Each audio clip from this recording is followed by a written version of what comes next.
New Zealand's first home to be constructed with 3D printed materials is nearly complete. Not only does Huia House take advantage of the design opportunities of 3D technology, it uses it to create a passive solar home. With us now is architect Duncan Firth from Solarei and architecture and intrepid homeowner Stephen Bell. Good morning, or is it good evening to both of you? Duncan and Steve, hello. G'day, Susanna. Hi. It's just gone 3 p.m. here, so it's in the afternoon. And where are you, Duncan? I'm in Bangkok, and of all places, and I kind of work between New Zealand and Southeast Asia, and the Huia project is one of my current projects underway down in New Zealand. Very good. And Steve, where are you? I'm living in Huia, just up the road from where we're building the house. And we haven't actually, Duncan and I haven't actually met in person. We've done the whole design process over Zoom. I feel like I know you so well, Steve. And Steve, Absolutely. Just to position Huia, are we referring to Huia in West Auckland? Yes, out in the Waitakaris. So a really nice little place to be. Definitely a nice place to be. So that our listeners can imagine it, could both of you actually, in taking turns obviously, not simultaneously, describe Huia House for us? Sure. Oh, maybe I'll take the maybe I'll go first, Steve. Yeah. So Huia House is located in Huia Bay on the Manukau Harbour. And it's designed as an environmental house. So it stretches east to west for maximise sun path. And it's a little bit different to, I guess, traditional houses because it has two orientations. And the view is towards the south, which is beautiful Manukau Harbour. And then the sun is to the north. So what we had to do is design a house that would, basically maximize your northern sunlight exposure for passive solar gain, and then take full advantage of the southern views of Manukau Harbour. And because the house is a passive solar house, it relies on thermal mass and concrete to take full advantage of that radiant energy from the sun. So it has insulated concrete floors, which are able to absorb that radiant energy. And then as a secondary passive solar device, we have these thermal mass walls. So the thermal mass walls, which we ended up 3D printing, are designed to essentially face due north, and while opening up to the southern views of the house. Steve, maybe you want to jump in there too? So look, one of the things when Jenny and I, my wife is Jenny, when we're talking to Duncan, when we're sort of going through original concepts, was that we'd love to have a house where we can see the view from pretty much every room, and from our bedroom we want to be able to sit up in the bed in the morning, pull the curtains back and see the bay, and the design Duncan has come up with is really good for that. Sort of everything focuses the view that way, yet we have the nice warm sunny side on the north. Lots of options depending on where the weather's coming from. Indeed, where the weather is coming from. But let's stay with the house. What parts of the house have been built with a 3D printer? Maybe that's you, Duncan, can answer that. Sure. So so one of the interesting things about the project is, it is a bespoke architectural house. So, the 3D walls they're quite tricky in the sense that they curve. So there's quite a complexity to them. And initially, what we designed was a house that where these internal concrete walls would be made out of blockwork. And they would essentially kind of curve, with sunlight and the views of the house. And there's with blockwork, it's I've done curved concrete walls before out of blockwork, and we can do it, but there are kind of complexities with it, and And Steve, being an avid kind of believer and lover of technology, kind of came across QOROX, who are the 3D printing contractor, and I think that kind of captured Steve's imagination, and from my point of view, I was I was a little bit relieved, because I kind of knew as soon as the 3D printing came on board that the constructabilities of these walls and these reasonably kind of complex curving shapes, we would be kind of be able to achieve.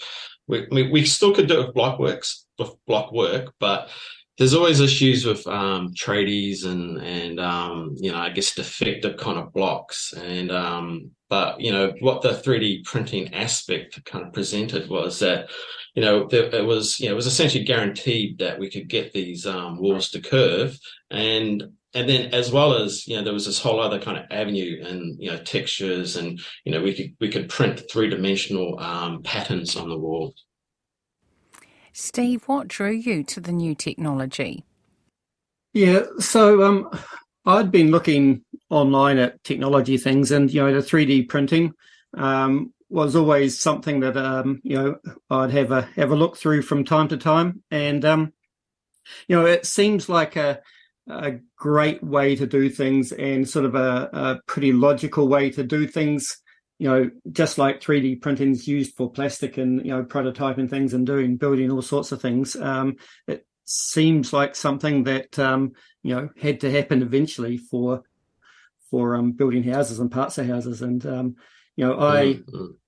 I was looking online and got very surprised to see that there was a company in New Zealand actually doing some 3D printing, and some video turned up in one of my news feeds to showing them the building something in public and doing that and showing it off. And I was even more surprised to find that they were in Hamilton, which is where I was living at the time. And so pretty much so I saw that on a Saturday morning, and on Monday morning I grabbed the plans that were finished and ready for building, and took them down to QOROX, and saw Wafaey there, who's the owner, and showed him the plans, and sort of had a look at the samples of what they had in the room there, and sort of said, would he be interested, and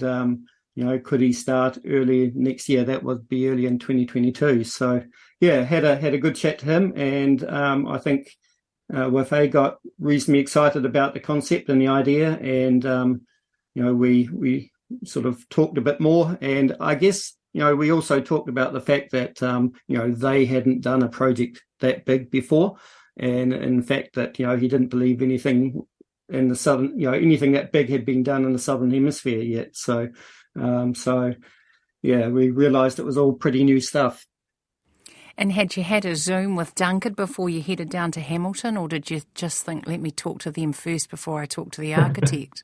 How did that bit work? Yeah, no, I did talk to them first before I talked to Duncan, and soon after I got on the call with Duncan just to see what he felt about the idea. And what did you think, Duncan? Did you fall off your chair there in Thailand? Well, I kind of did, and I was quite taken back, and I was quite surprised, and then it started to make more sense as there was more of a discussion between myself and QOROX, and to understand what they could do, and then the opportunity that it presented, and I always knew that. With this type of project, the Achilles heel is actually the spine wall that we were building. Whether or not it was going to be blockwork or 3D printed. So I was happy because I knew that these radiuses that we have in the design, and how these walls curve. I knew that they were going to come to fruition, and I thought that the 3D printing, offered this great opportunity to solve this quite complex architectural problem for the curving walls, and that we'd end up with something quite interesting and unique. So, I mean, hats off to Steve, for committing to this and for committing to the design in the first place. And then secondarily, committing to these 3D printed walls. I've got lots of questions. Let's start with the curves. Are the curves just a design feature, or is there some aspect to them that mean that they're there? So the curves. Yeah, sorry. Go ahead, Steve. Sorry. Yeah, no. Look, I think they are design features, and they're just pleasing to look at. And having a curved wall is just really challenging in a house. And in some ways, 3D printing is absolutely the easiest way to do that. Yeah. And Duncan, did the 3D technology open up new design possibilities for you as the architect? Absolutely. So, it's, I'm in discussion with, a potential new project. And, the clients saw this project and the 3D, printing technology behind it. And as well as, they like the ideas, how we can, get these walls and thermal mass to naturally heat the house as well. I think, this is first generation, I think, in New Zealand for this type of technology. And I think, there's a pretty, big canvas to kind of fill, for the potential of, what we can do with it. And, whether or not one day, we'll end up in a situation where, the guys can just get 3D printers on site and, and actually print the house from, start to finish. I mean, that might be somewhere down the line. But I think, for, generation one, I suppose, I think it's really exciting. And I think, the result is what has been kind of constructed on site. And it seems to kind of captured everyone's imagination. And, most importantly, Steve and Jenny, are happy with it. Well, happy clients is always a good thing, isn't it? But let's talk about climate resilience because, we've been hammered by really significant weather and the Waitakares did not avoid that at all. In fact, we got really hammered out there. I live out that way myself. We got hammered before Cyclone Gabrielle came through, and then Cyclone Gabrielle came through and continues the lashing. How do the materials hold up?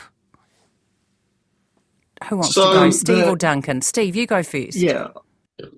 Look, so the actual 3D printed concrete is, as Duncan was describing, it's in the middle of the house. It runs down the spine of the house. So it's once we're all covered in now, it's not going to get any more weathering, and it's just a normal cladding on the outside of the house, which is going to be steel.